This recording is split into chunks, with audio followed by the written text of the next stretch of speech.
सरकार निजर सफलता को केतेबेले 10 दिन रे केतेबेले मासे रे केतेबेले 100 दिन रे बा लंबा समय अवधि रे तार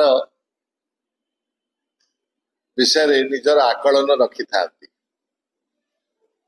मान्यवर पूर्वतन मुख्यमंत्री बिजू जनता दल सभापति श्रीयुत नवीन पट्टनायक सरकार 8760 दिन काम करथिला।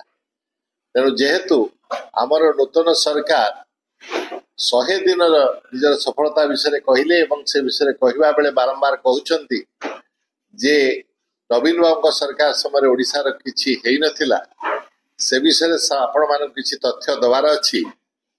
एटा ओडिसा सफलता से मु आनंदित एवं आशा करे आपण माने ओडिसा सफलता विषय रे केवल बिजू जनता दल एवं नवीन पट्टनायक सफलता नुहे ओडिसा सफलता विषय आपण माने ये तथ्य गुड़िक जनसाधारण के सामने रखिबे। गत सप्ताह रे प्रधानमंत्री अर्थनीतिक परामर्शदाता परिषद गोटे वर्किंग पेपर पब्लिश होता। ये वर्किंग पेपर टी पढ़िबा परे प्रत्येक ओडिया प्रत्येक लोक जे गत 24 वर्ष रे ओडिसा उन्नति प्रगति समृद्धि पाए काम करचंती से माने गर्वित होइतिबे।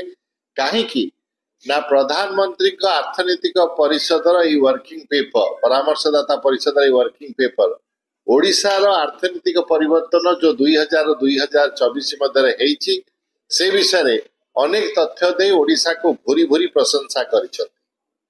प्रथम कथा से लिखिछंती जे मुंड पिछा आय को द्रुत गति रे वृद्धि करिवारे ओडिसा विगत 2 दशंधि रे प्रथम स्थान अधिकार करिछि एवं यार श्रेय सेमाने ओडिसार सरकारଙ୍କର दूरदर्शिता पारदर्शिता को देइछंती एवं जोटा नवीन बाबू नेतृत्व रे करा जाइतला तार फल ए रिपोर्ट प्रतिफलन करिछि।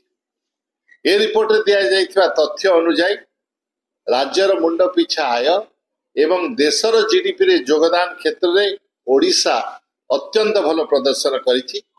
2001 रे ओडिसार आपेक्षिक मुंड पिछा आय 55.8% थिला। एटा 2023-24 रे 88.5% पहुंची। संख्या गुड़ा को मन रखंतु 55.8 रु 88.5 8 एवं 5 रो परिवर्तन हिची गोटे बहुत बड़ परिवर्तन विगत 2 दशंधि भितर एवं जीडीपी योगदान क्षेत्र में मध्य आपण मान आश्चर्य हो जानी अन्य राज्य मानकर अवमानना करूना किंतु बड़ बड़ राज्य जो अच्छी जो मैंने अर्थनीति क्षेत्र में ओडिशा आगे थिले पंजाब हूँ महाराष्ट्र हूँ बा दिल्ली हो एमान तुलन में ओडिशार जो योगदान रही भारतर जीडीपी पाई से वृद्धि घटी। 2001 रे ओडिशार जीडीपी को भारतर जीडीपी को 2.3% योगदान थिला।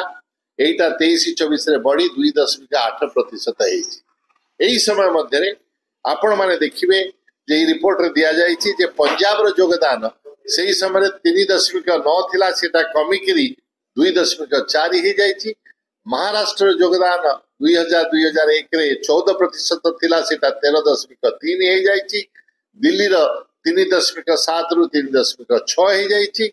पश्चिम बंगाल 8.2 रु 5.6%, उत्तर प्रदेश 10.9% रु 9.5% एवं झारखंड 1.7 रु 1.5% को ह्रास पाई बेले ओडिशार योगदान भारतीय जीडीपी को 2.3 रु 2.8% यही समय आपण माने जानिछंती जे नवीन बाबू नेतृत्व में बिजू जनता दल सरकार ओडिशार राजस्व क्षेत्र में सरप्लस रेवेन्यू छाड़ी आम जो शासन सारी जाइए यहाँ गोटे परिप्रेक्षी देखा पड़ो क्या आपण मान जदि मुझे जाए 2000 मसीहा को जिते श्रीजुक्त नवीन पट्टनायक मुख्यमंत्री भाव में ओडिशार भार संभाली से मन थी जे आरबीआई 144 कोटी टंकार ओवरड्राफ्ट ओडिशा उपर थिला आमे समय फेरई पार्लु नाही।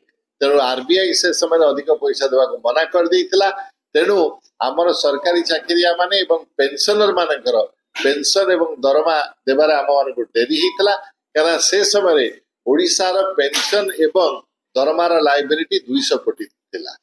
ये परिस्थिति रे जेतेबेले नवीन बाबू सरकार दायित्व संभाली ओडिशार अनेक पदक्षेप नहीं ये जो वर्तमान प्रधानमंत्री आर्थिक परामर्शदाता परिषदर जो रिपोर्ट आसी से समय 2000 परिस्थिति एवं वर्तमान परिस्थिति देखिले आपण मन निश्चित गौरव अनुभव करिवे जे ओडिशार गोटे आंचलिक राजनीतिक दल बिजु जनता दल तार नेता श्रीयुक्त नवीन पट्टनायक एवं तांकर सरकार 24 वर्ष रे गोटे देवालिया राज्य को नहीं कोठी पहुंचाई एवं सेटा